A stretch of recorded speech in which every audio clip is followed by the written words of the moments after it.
New Thought Media Network.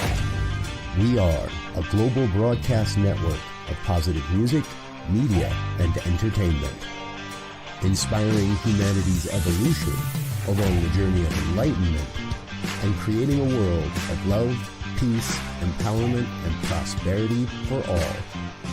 New Thought Media Network. Positively inspiring.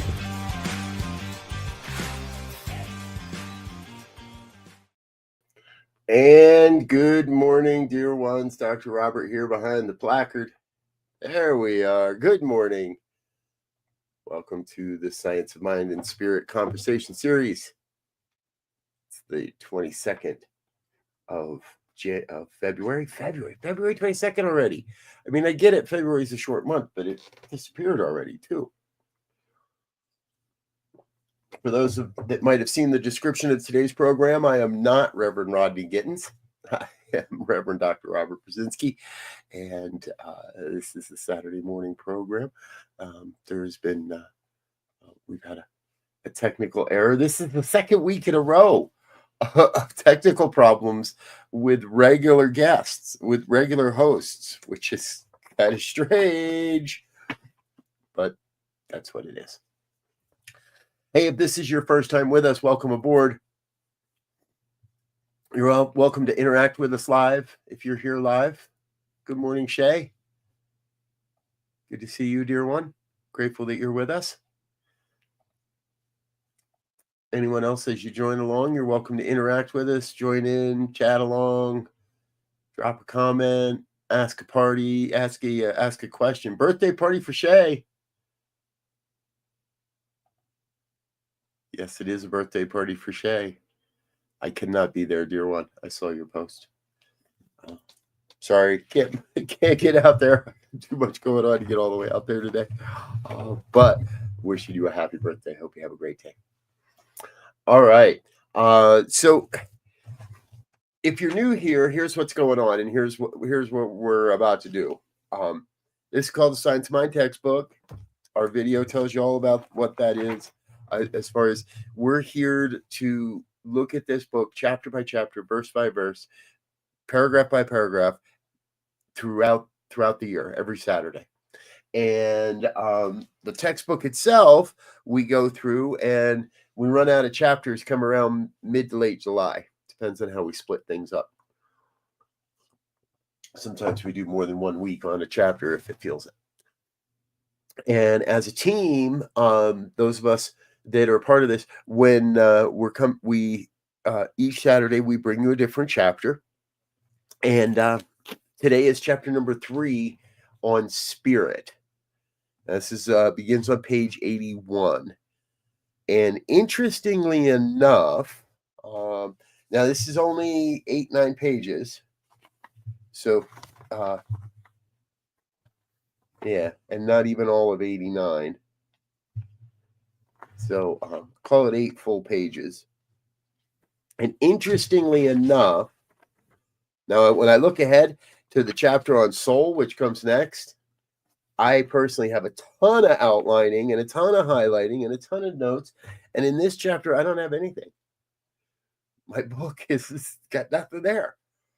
Well, I mean, the words are there, but I have no extra notes, no outlining, which is an unusual thing to have happen. So we're going to look at this chapter perhaps a little differently than I have in the past, because I've obviously read it, but it would also appear it might have been a while since I have read it. Or since this was my chapter on a Saturday. And maybe that's why what happens. All right, let's jump in. The definition of spirit is, this is page 81 if you have a book. If not, you'll figure it out. The definition of spirit is life or intelligence conceived of entirely apart from physical embodiment. Okay. It is vital essence, force, energy as distinct from matter. That's important. Remember, spirit is absolutely distinct from matter. from the stuff.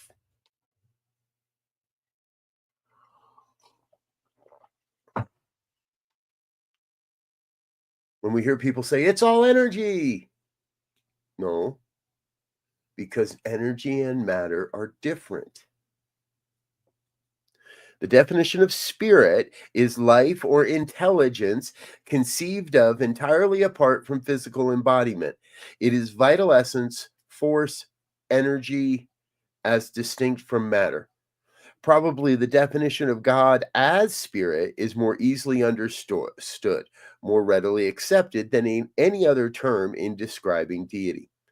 Jesus is talking with the woman of Samaria and explained God is spirit, and they that worship him must worship him in spirit and in truth.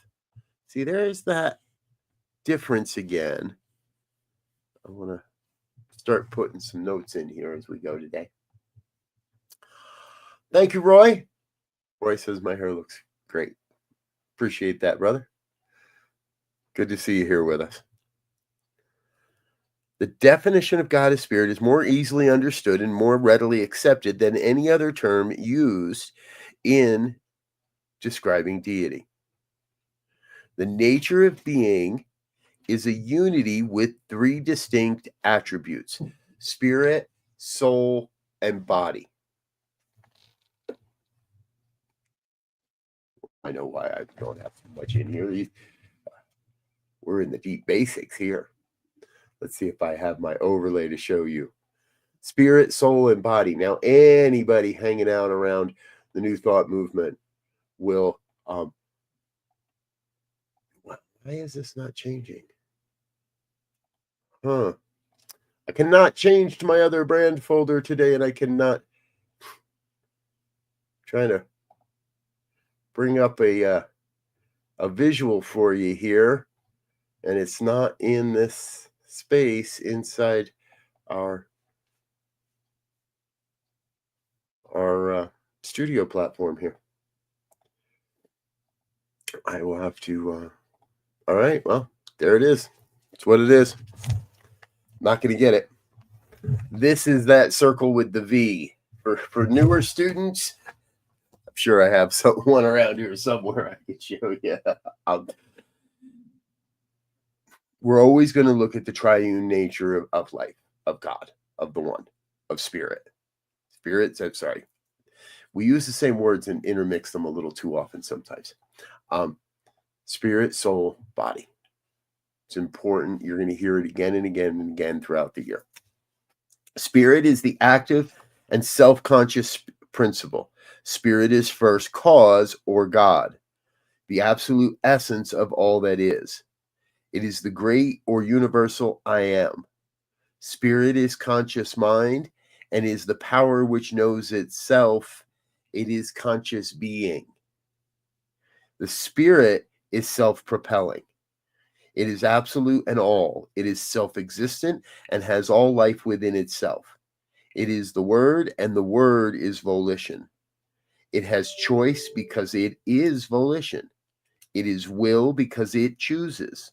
It is free spirit because it knows nothing outside itself and therefore nothing different from itself. Spirit is the Father. Now we're moving on to page 82 here. Spirit is the Father, Mother, God, because it is the principle of unity back of all things. The unity, the principle of unity.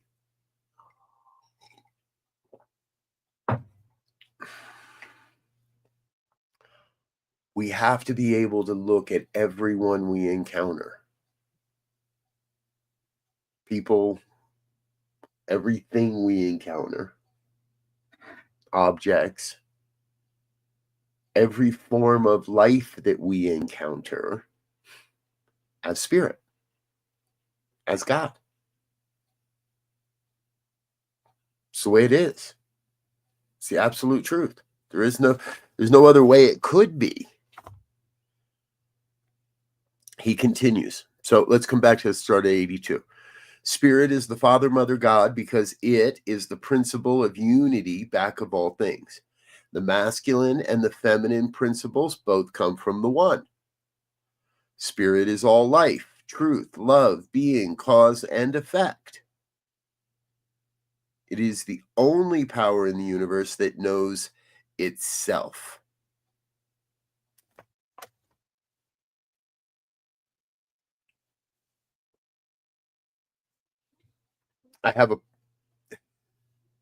So we all live in this thing called life, right? We're all living in this world. Let's not kid ourselves. There are things that are happening in the world that don't appear to be part of the one. And even in here, when Holmes writes, the masculine and the feminine principles both come from the one. Well, I want to write right in there, as does the trans. As does those that move or are neither. Spirit is all life. And he's using capital letters here. So this is important. And this denotes the divine aspect of these things. Not just the human aspect of these things, but the divine aspect of these things. So spirit is all life, all truth, all love, all being, cause and effect. It is the only power in the universe that knows itself. The spirit could know nothing outside itself. And that is in italics, which means Holmes wanted some emphasis in here. Spirit could know nothing outside of itself. So if God is all, if God is one, and spirit is God, and spirit can know nothing outside of itself, there's nothing other than spirit. There's no power for evil in here. There is all spirit, all God. The spirit could know nothing outside itself. That would be God and something else. Spirit is all, the center and circumference of everything that exists, both manifest and unmanifest. It has no enemies, no differences, no otherness, no apartness, no separation from itself. It is undivided, complete, and perfect within itself, having no opposites and no opposition. It knows only its own ability, and since it is all, it cannot be hindered in any way, shape, or mannered. None of us have the power to stop God, to stop spirit. None of us have the power to get in its way, even. I mean, we could try.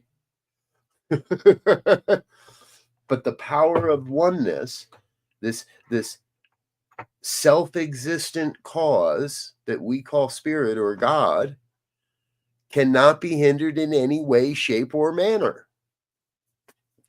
It is impossible for a finite mind to comprehend such a complete life and power. Yeah. I don't know about you, but I've spent the last 20 plus years of my life trying to get there.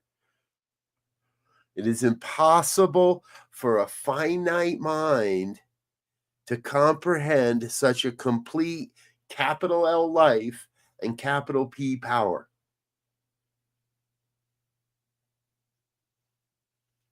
A human mind, its nature, has limits. Now, not our soul. I didn't say anything about soul having limits. The mind has limits because the mind is matter, and the mind is body, is self. Well, all right. The mind isn't really self, isn't really body. But it inhabits the brain. The mind inhabits the brain or animates the brain. And when the body temple passes on, when this body temple no longer serves, well, I don't know if my mind continues or just my soul. I know the body doesn't. And if we look at contemporary channels and channeling as an experience, there is definitely consideration that perhaps the mind, the what we call the human intellect, what we call the personality, that the mind may continue as an energetic experience into other realms and other dimensions. Feel confident about the soul part, a little less myself personally. I can't comprehend. I don't know. I have a finite mind. When I get there, I'll find out. When you get there, you'll find out. It is impossible for a finite mind to comprehend such complete life and power.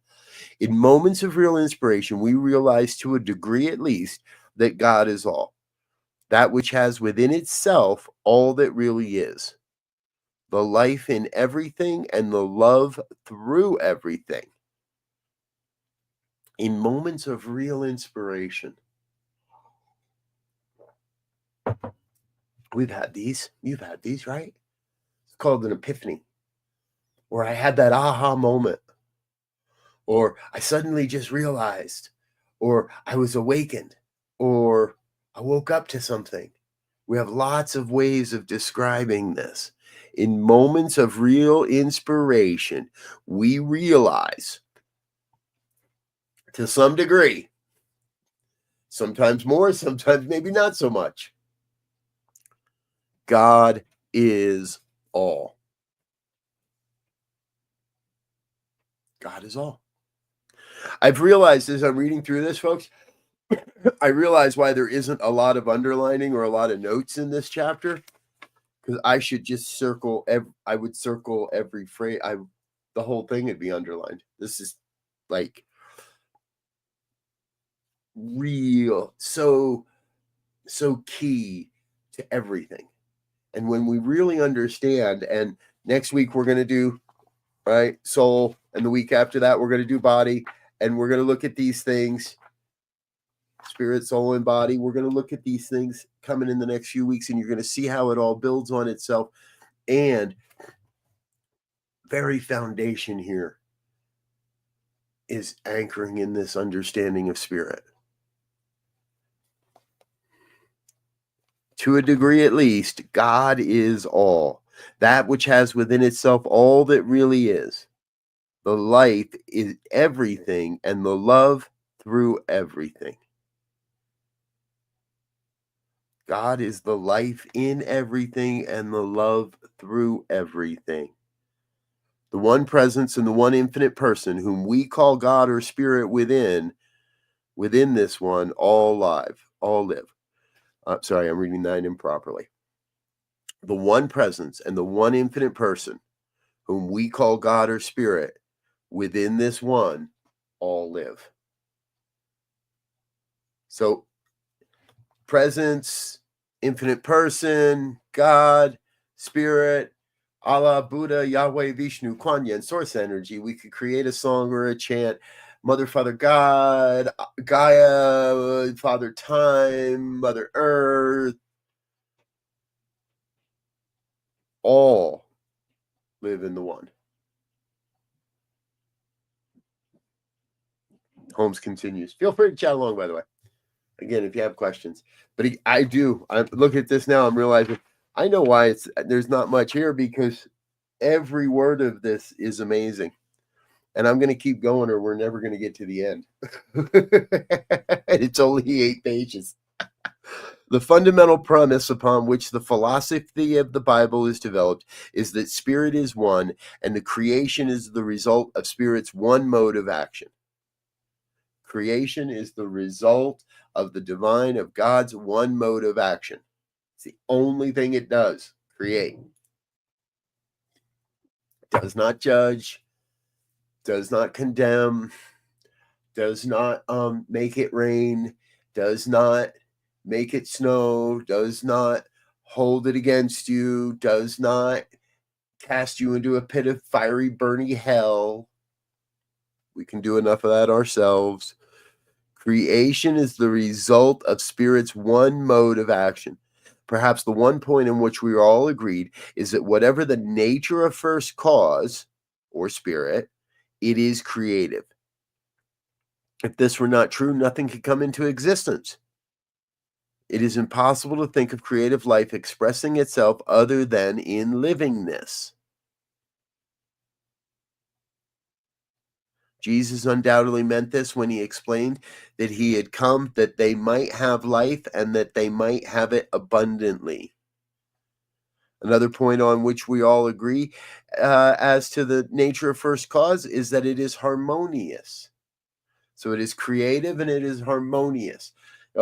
If you listen to my prayers, folks, and maybe we're going to find that in here in this chapter, but somewhere Holmes wrote, it became part of my prayer work, that there is that one self-existent cause, when we're talking about that right here today, we call it God, that is forever taking on form and abandoning that form in order to create new form. So it's not destructive, but at a time, it is as if that abandoned word is so good. Things are just left abandoned, so that we might use the power and the force and the energy to create new forms, new experiences. Another point on which we are all agreed is that as to the nature of first cause, that it is harmonious. If there were an element of inharmony, discord, or decay anywhere in its nature, it would destroy itself. So God must be creative, God must be harmonious. It cannot be any other way. It has always been taught that the soul of the universe is that receptive medium into which the spirit breathes forth the forms of its thought.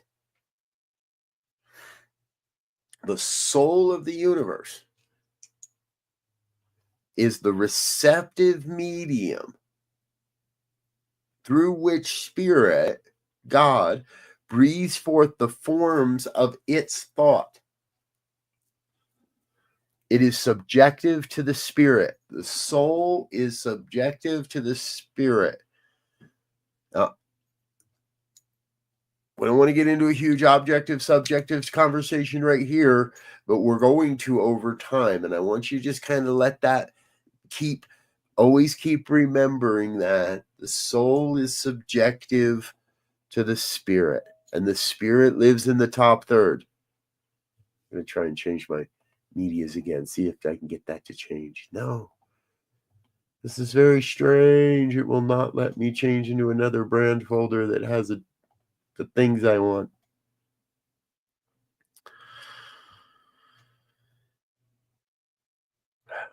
It has always been taught that the soul of the universe is that receptive medium into which the spirit breathes forth the forms of its thought. It is subjective to the spirit. That which is subjective is always impersonal, neutral, plastic, passive, and receptive. So again, even the soul is not judging, is just on that path of yes.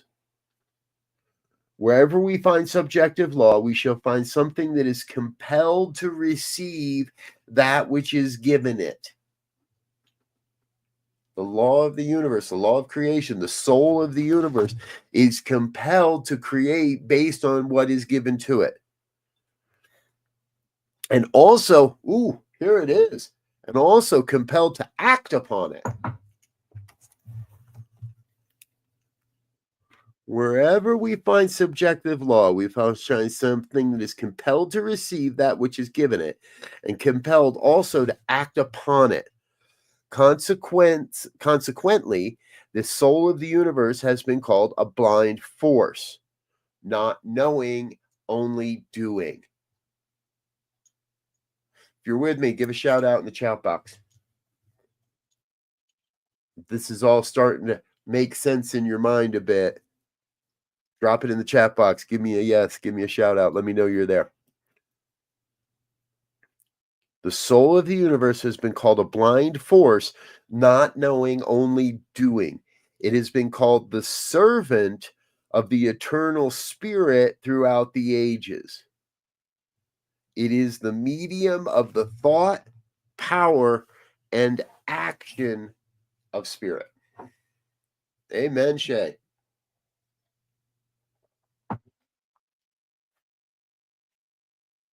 Creation does not mean making something out of nothing. Here we go. Creation is the passing of spirit into form and is eternally going on. So spirit is creation is bringing spirit into form. It's always happening. It never ends. We just can't get past it. JC Brown, good seeing you, dear one. Thanks for being here. So and from logic. So we're on page 83, just below the break there, third paragraph, creation, spirit, the changeless. Spirit cannot change, for being all, there is nothing for it to change into. Holmes even says, this is self-evident.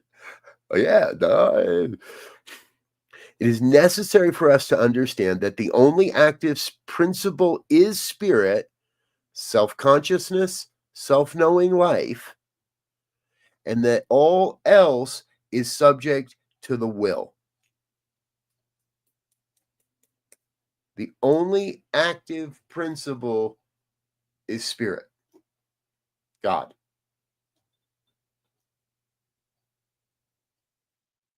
It is self-conscious and self-knowing life, and everything else is subject to its will. The spirit is conscious of its own thought, its own desire, its own manifest action, and it is conscious that its desire is satisfied. Consequently, it is conscious of that which it manifests, but it is not conscious of any effort or process in its manifestation. That's important too. Because as humans, we have process and we have effort, or we believe that it's necessary. Now, is it possible that as humans we can have a desire and have it immediately satisfied? Yeah, it is. We're expressions of God. Logically, it has to be.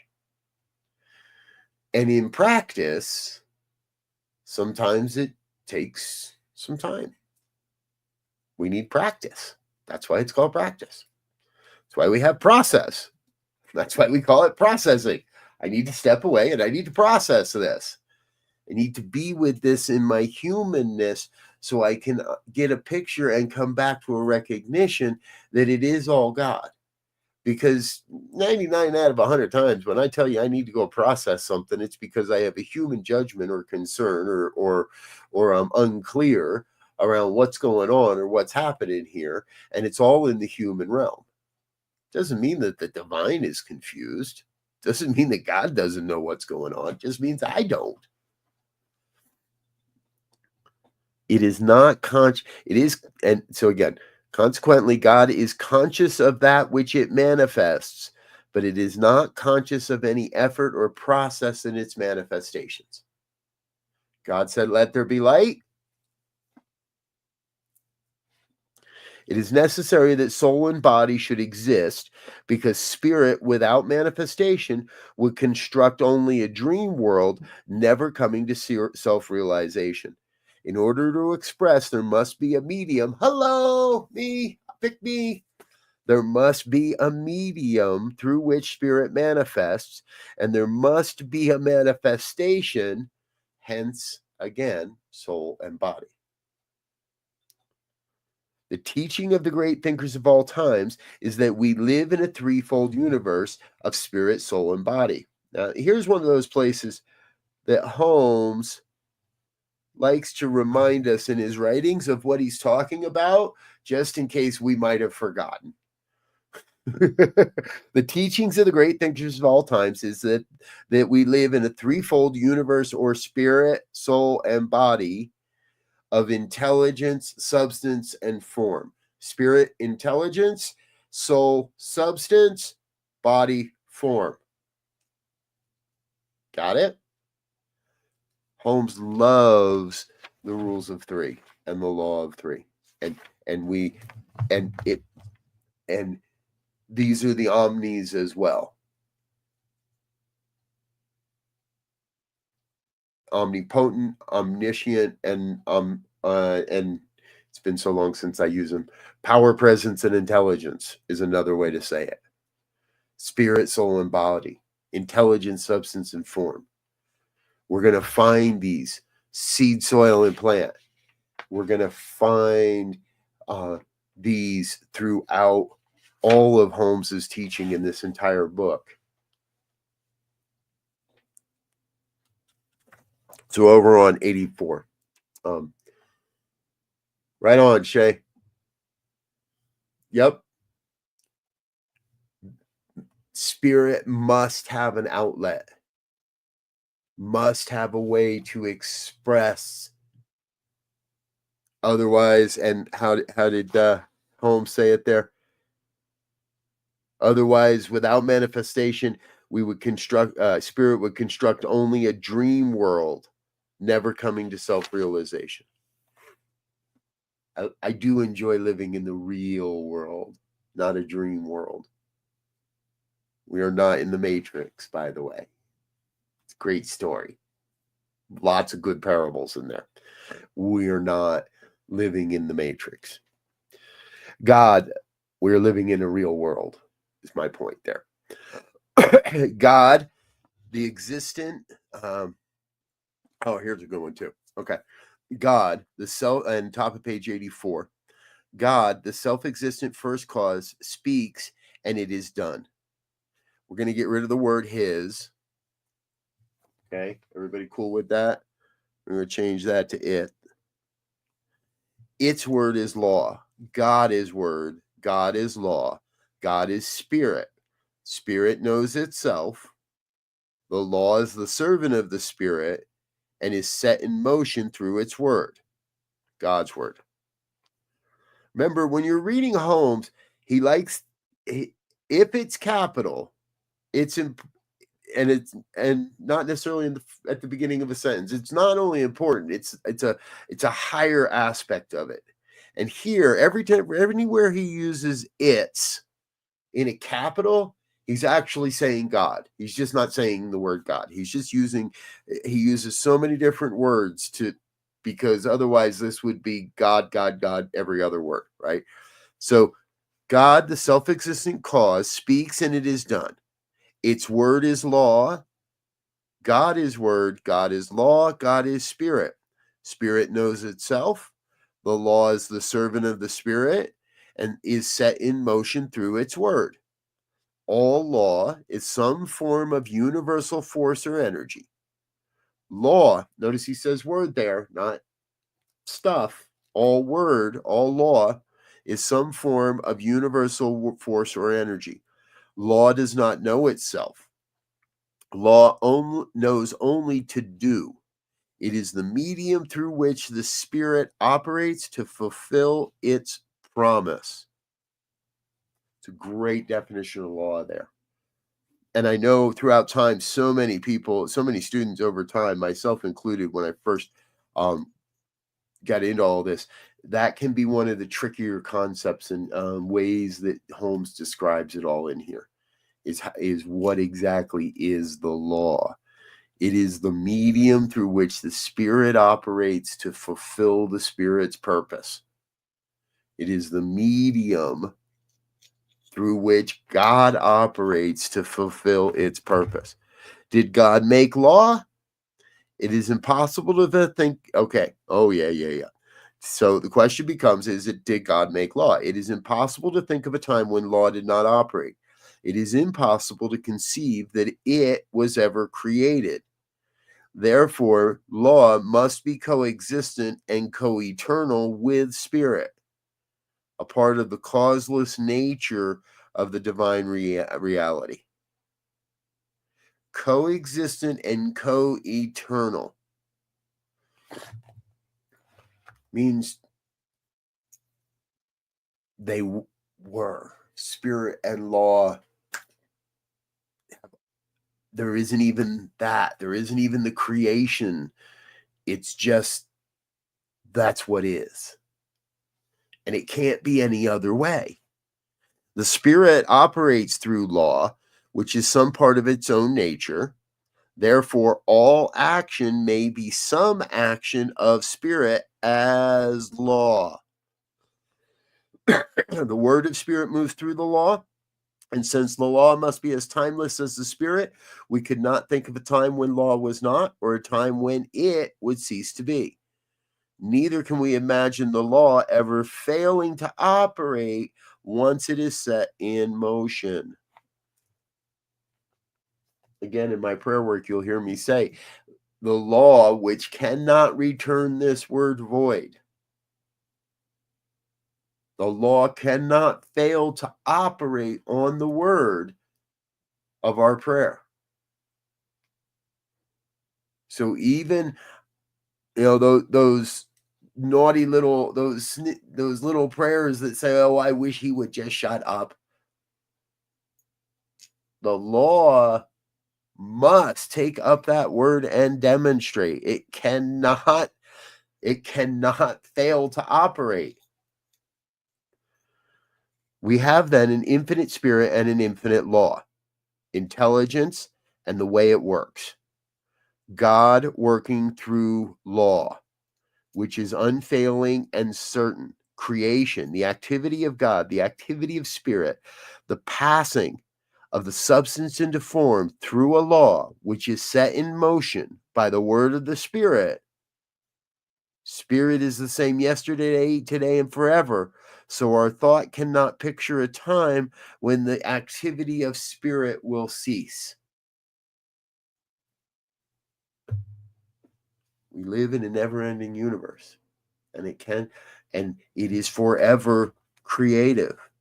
Again, I see why I didn't really underline much of these, because now I'm underlining just this whole section here is powerful. God working through law, which is unfailing and certain. Creation, the activity of God, the activity of Spirit, the passing of substance into form. Soul in, now remember, when he's saying substance there, he's meaning form, not stuff, but form, substance, the soul of the universe into form, into our lives.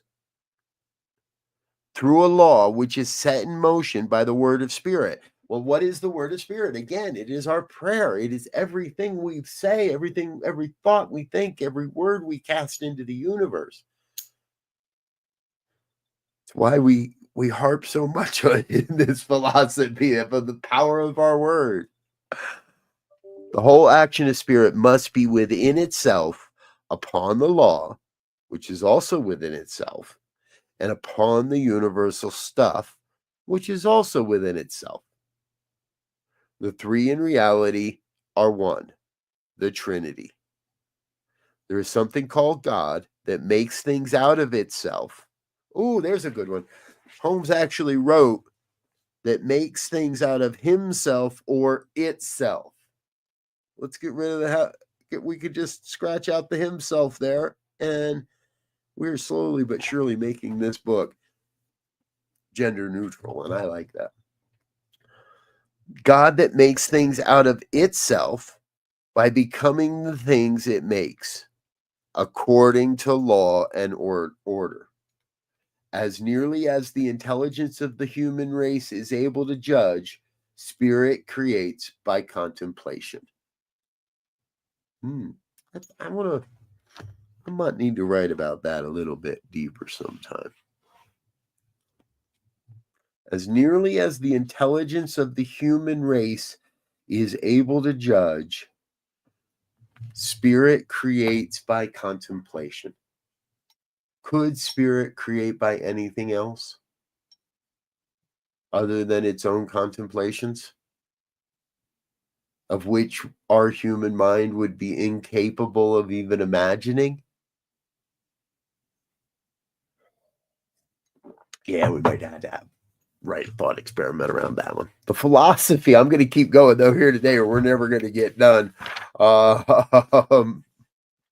The philosophy of applied metaphysics rests upon 2 or 3 very simple theoretical propositions.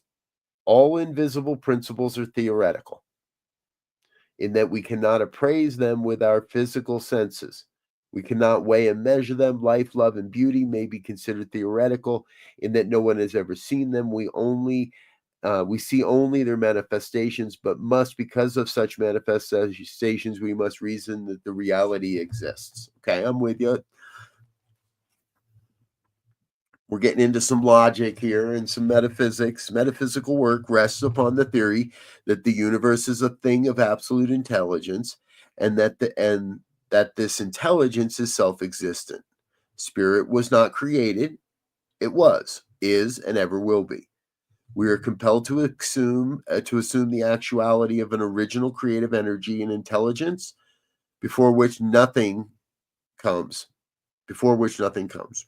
God, the divine or universal life principle, or whatever we choose to call it, is an original, uncreated, changeless being, not a being with parts, but being with potentialities. There is a big difference. Notice that there. Not a being with parts, not a human being. God, the divine or universal life principle, or whatever we choose to call it, is an original, uncreated, changeless being of potential. The present interpretation of the universe, according to one learned physicist, is that if an infinite thinker thinking mathematically, the infinite thinker is a spontaneous thinker, the infinite thinker thinks, and what follows is in a sequence of law and order of cause and effect. This is the mathematics.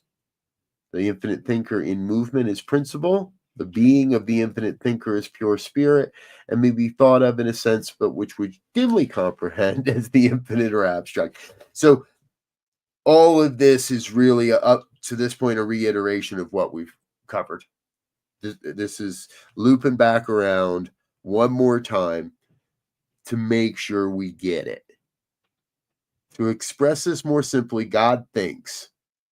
As the result of God's thought, law is set in motion, or the thought moves as law in a field of cause and effect. There's the meat. The movement is now mathematical. The only thing that is spontaneous is the creative thought itself, or the contemplation of spirit. That's why we have this paragraph right here. The only thing that is spontaneous is the thought itself. From that point, it is a mathematical series of equations and steps, if you want to think it that way, a mathematical series of steps that moves forward and creates. All right. In interest of recognition, I'm going to jump forward, skip the metaphysics and the physics lesson, and jump to only one mind over on page 87. There is no such thing as your mind, my mind, and God's mind. There is only capital M mind, in which we all live and move and have our being. Things are ideas in form. What else could they be? Exactly. That which we call our subjective mind is in reality our identity in infinite mind. It is the result of our mental attitudes. It is our mental atmosphere or center in universal subjective mind, in which are retained all the images, impressions, inherent tendencies, and race suggestions. Collective consciousness, we're going to change that, or at least we're going to make a note. It's one of those wonderful ways I love that our philosophy and our language evolves. Because in today's world, to use terms like race thought or race suggestions just opens a barrel of worms that we don't need to traverse, because that's not what Holmes was trying to say. It wasn't about race. It was about the human race. And it was about humanity. And so over time, I and many of my colleagues have changed those thoughts and that language to collective consciousness. It says the same thing. All right. In our mental atmosphere or center in universal subjective mind, in that mind, there are all the images, impressions, tendencies, collective consciousness, and our individual subjective mind is a medium through which experiences come to us. There is one first cause, spirit, soul, and body. Cause, medium, and effect. The Father, Son, and Holy Ghost.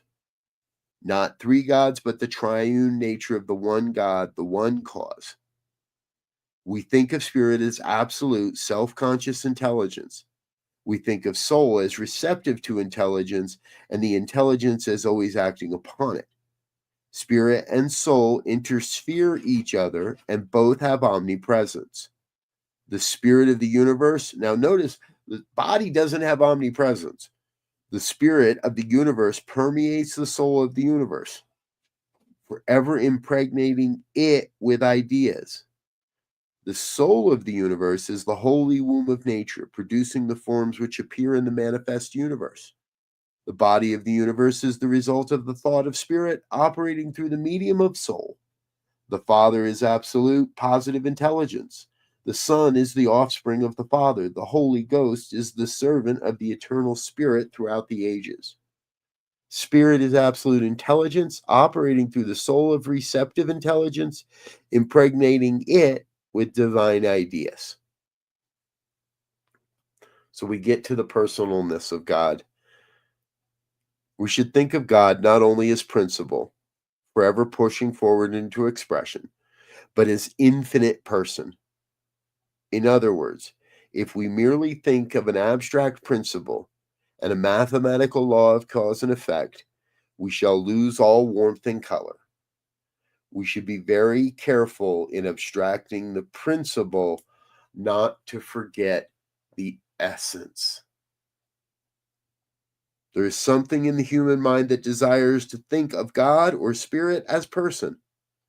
Anything which has been in the human mind since time began, anything we are unable to erase from the human mind as a deep urge, arises out of reality. There is something in the human mind that desires to think of God or spirit as person.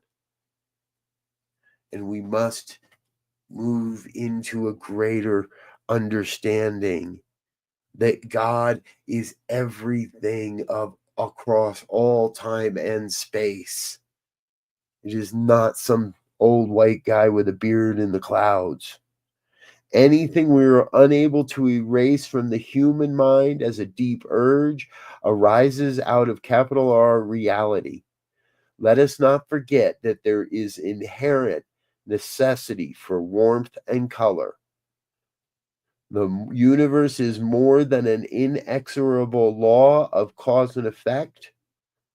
Personality cannot emerge from a principle which does not contain the inherent possibility of personality. Wow.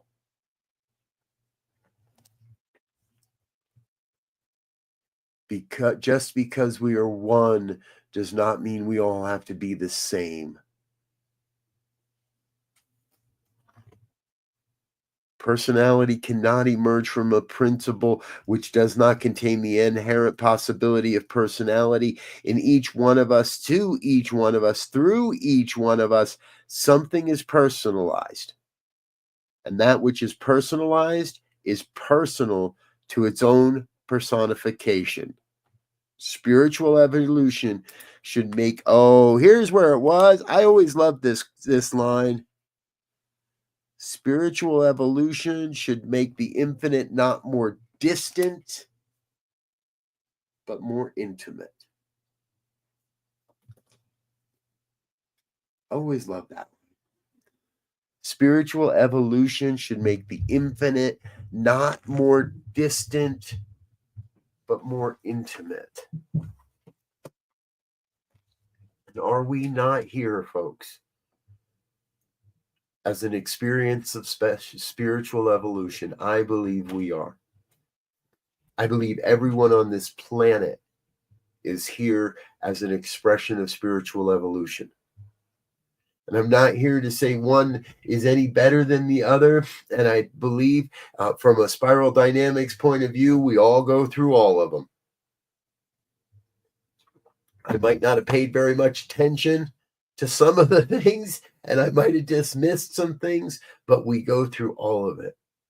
And our spiritual evolution should not leave us more distant from everyone. It should make us more intimate with the one.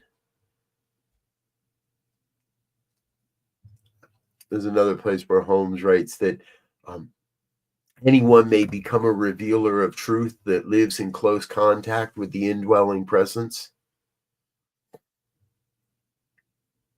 It's a theme in this book, to make our relationship with the divine one of intimacy. Not physical intimacy, spiritual, mental, emotional intimacy, philosophical intimacy, a soul level intimacy with spirit. Spirit is one. Everything that ever has been, everything that ever will be, everything that ever shall, and cannot be destroyed. We loose our word into the law that must demonstrate, and our word is but an inspiration of spirit. Life is good. I want to thank you for being with me today. That was a fun exercise for me. I hope it was for you as well. I would invite you to come back again next week. I do trust that somebody else will be here next week. It's been a couple of weeks now that you've had me in a row. And what I see on the schedule is Reverend Dr. Mark Gilbert is scheduled for next week to talk about soul.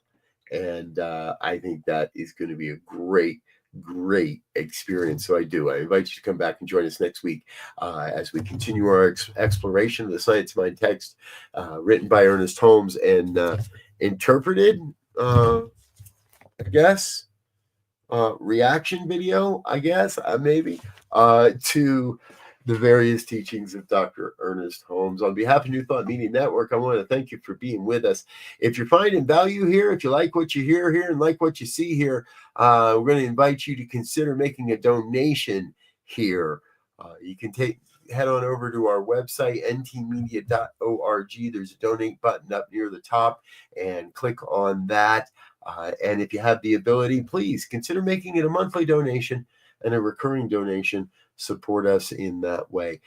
It all goes a long way to helping us share this New Thought message out into the world and get this into the ears, the hearts, the minds, and therefore the hands of so many more people as we continue to grow this philosophy and this ministry. Thank you, Shay. Once again, happy birthday, dear one. Enjoy your celebration. Anyone else that's celebrating out there today, thank you.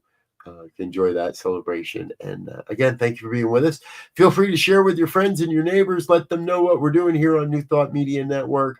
And it all changed. Did it all change? Somehow it changed. There's the chart that I was trying so desperately to find, which means I now do not know where. Oh, hey, check this out. Welcome to Science of Mind Archives, your gateway to spiritual wisdom. Join us for our grand opening gala. Experience a weekend of inspiration. Enjoy a ribbon-cutting ceremony, a gala dinner and workshops, plus a labyrinth walk and town hall. Connect with a community of seekers.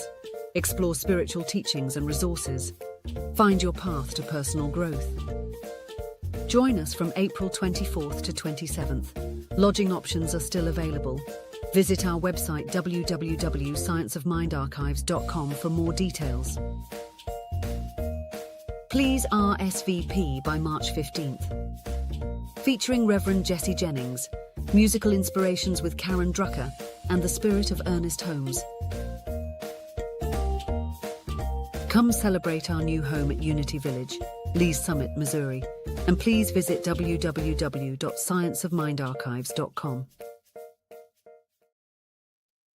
If you can, folks, come join us at Unity Village for the grand opening of the Science of Mind Archives and Library. We're in a great part. I love the archives. We're in a great partnership with the archives, if you ask me, New Thought Media Network. And we're going to be there. New Thought Media Network's going to be there.